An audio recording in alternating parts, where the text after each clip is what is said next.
তাহলে তো কথা সব হয়েই গেল। মুনা, স্যার যেভাবে কাজ বলছে তুমি সেভাবে করতে পারবে তো? একদম। স্যার যেভাবে যেভাবে বলছে আমি সেভাবেই কাজ করতে পারবো। I have no problem. তাহলে তো হয়েই গেল। তারপরেও মানে স্যার তোমাকে যেভাবে কাজ বুঝিয়ে দিছে সেভাবেই করতে হবে, কিন্তু পারবে? 100%। আমি তো বললাম আমার কোনো সমস্যা নেই। ঠিক আছে স্যার। তাহলে ওকে কবে থেকে জয়েন করতে বলবো? উনি যেদিন মন চায় সেদিন থেকে জয়েন করতে পারেন, কারণ ওনার সিভিটা অনেক ভালো আছে, উনি চাইলেই জয়েন করতে পারবে। Great. আচ্ছা, তাহলে আমি ওকে কালকে থেকেই পাঠিয়ে দিব, কেমন? আজকে আসি স্যার। আসসালামু আলাইকুম। ওয়ালাইকুম সালাম।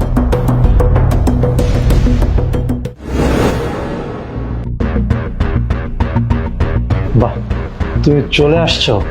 তাহলে গতকাল আমার কথা তোমার মনে আছে? রাজি হয়েছো তাই না? রাজি না হই কি আর উপায় আছে?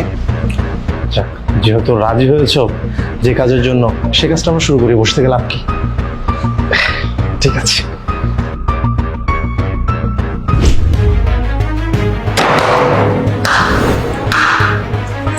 কত সুন্দর লাগতেছে দুইজনকে। আলিফ, তুমি এখানে কি করছো? আমি এখানে কি করতেছি সেটা জানার আগে আমাকে এটা বলো, তুমি এখানে কি করতেছো? আমি আমি এখানে আসছি কাজের জন্য। কাজ করতেছি কি চোখে দেখতেছো না তুমি? কাজ করতে আসছো? কাজ করতে তুমি অফিসে যাবে, তুমি কারো ফ্ল্যাটে কি করতেছো? আশ্চর্য তো আলিফ, এত কৈফিয়ত না আমি তোমাকে দিতে পারবো না। হ্যাঁ, আমি এখানে কাজ করতে আসছি, তো আমি কাজ করবো, তুমি আমাকে ডিস্টার্ব করতেছো। তাই বলি ডিস্টার্ব না করে এখান থেকে চলে যাও। যাও। তাই নাকি? কাজ করতেছো এখানে? আমি নিজের চোখের সামনে যা দেখছি এখন কি সেটাকে আমি অবিশ্বাস করব? ছি ছি ছি ছি, আমি ভাবতেও পারতেছি না যে তোমার মতো একটা মেয়ের সাথে আমি এতদিন যাবত সংসার করছি। এইভাবে প্রতারণা করতে পারলে তুমি? হ্যাঁ, আমার বিশ্বাসটাকে এইভাবে ভাঙতে পারলে? কেন করলে এটা? কেন করলে? সামান্য কয়টা টাকার জন্য তুমি অন্য একটা ছেলের বেডে যাওয়ার জন্য প্রস্তুত হয়ে গেলা? এই, কিসের বিশ্বাস, কিসের কি? হ্যাঁ, কি দিয়েছো তুমি আমাকে? গুড ফর নাথিং, কিছুই দিতে পারো না। আর দিবেই বা কি করে? তোমার দেওয়ার কোনো ক্ষমতা আছে? হ্যাঁ, কি করো? কিছু তো করো না। 2 টাকা ঠিক মতো ইনকাম করতে পারো না। আর এখন এখন আমি যখন একটা অপরচুনিটি পেয়েছি, আমি কেন এটা হাতছাড়া করবো? এই যে আমার বস আমাকে টাকা দিবে, কাজ দিবে, সবকিছু দিবে, তো আমি কেন আমার বসকে ছেড়ে আমি তোমার মতো একটা লুজারের সাথে থাকবো? আমি তোমার মতো লুজারের সাথে থাকবো না, ঠিক আছে? আমার বস আমাকে টাকা সবকিছু দিবে, এখন থেকে আমি আমার বসের সাথেই থাকবো। ওকে বস? ওকে তুমি বস বলতেছো? ফর ইউর কাইন্ড ইনফরমেশন, এতক্ষণ পর্যন্ত, সরি, কালকে থেকে এই মুহূর্ত পর্যন্ত যা কিছু হয়েছে তোমার সাথে সবকিছু আমার সাজানো নাটক ছিল। হ্যাঁ, যা শুনছো একদম ঠিক শুনছো, সবকিছু আমার সাজানো নাটক ছিল। যাকে তুমি বস বলতেছো না, সে কিন্তু আর কেউ না, আমার ছোট্টবেলার বন্ধু। ওর সাথে প্ল্যান করে এই পুরো নাটকটা আমি সাজাইছি। কালকে যে লেখাটা তোমাকে দেখানো হয়েছে সেই লেখাটাও আমি লেখাইছি, আর আমি ওকে বলছি এই পরীক্ষাটা করার জন্য। আর দেখো, আজকে আমার চোখের সামনে তোমরা দুজন দাঁড়ায় আছো। আজকে আমার চোখের সামনে একটা প্রতারক দাঁড়ায় আছে, যে কিনা দিনের পর দিন আমার সাথে প্রতারণা করে গেছে। ছি, আমি ভাবতে পারতেছি না যে তুমি আমার সাথে এরকম একটা কাজ করতে পারো।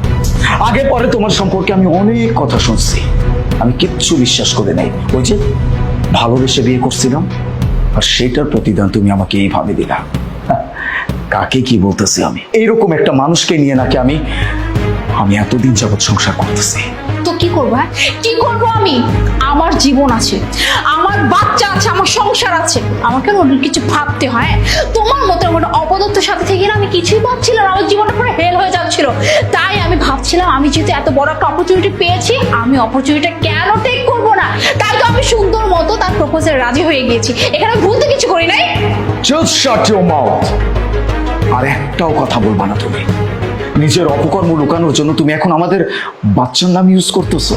হ্যাঁ, আমাদের বাচ্চার কথা বলতেছো তুমি। আমাদের বাচ্চার ভরণ পোষণের জন্য আমার টাকা যথেষ্ট ছিল। আমি দিনরাত পরিশ্রম করছি শুধুমাত্র তোমার জন্য, আর আমার সংসারটার জন্য, আর আমার বাচ্চার জন্য। আমি কাউকে কোনো রকম অভাবে রাখি নাই। যখন যেটা চাইছো হাজির করে দিচ্ছি, যত কষ্টই হোক না কেন। আর তুমি কিনা আমার সাথে এরকম একটা প্রতারণা করতে পারো না? আমি ভাবতেও পারতেছি না। কি কি বললো তুমি?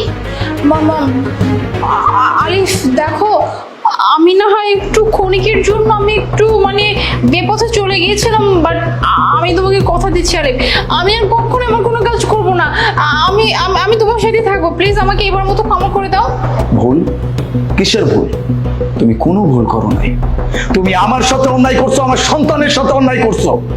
যে অন্যায়ের কোনো ক্ষমা হইতে পারে না, আমি তোমাকে ক্ষমা করতে পারবো না।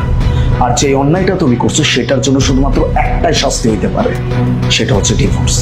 I want divorce. কি বললে তুমি? ডিভোর্স? ডিভোর্স দিলে আমি কোথায় যাবো, কিভাবে থাকবো, আর আমাদের বাচ্চা বাচ্চা কি হবে? প্লিজ তুমি একটা ডিভোর্স দিও না। বাস, ডিভোর্স লেটার সময় মতো পেয়ে যাবে। তোমার চেহারাটাও আমি আর কোনোদিন দেখতে চাই না।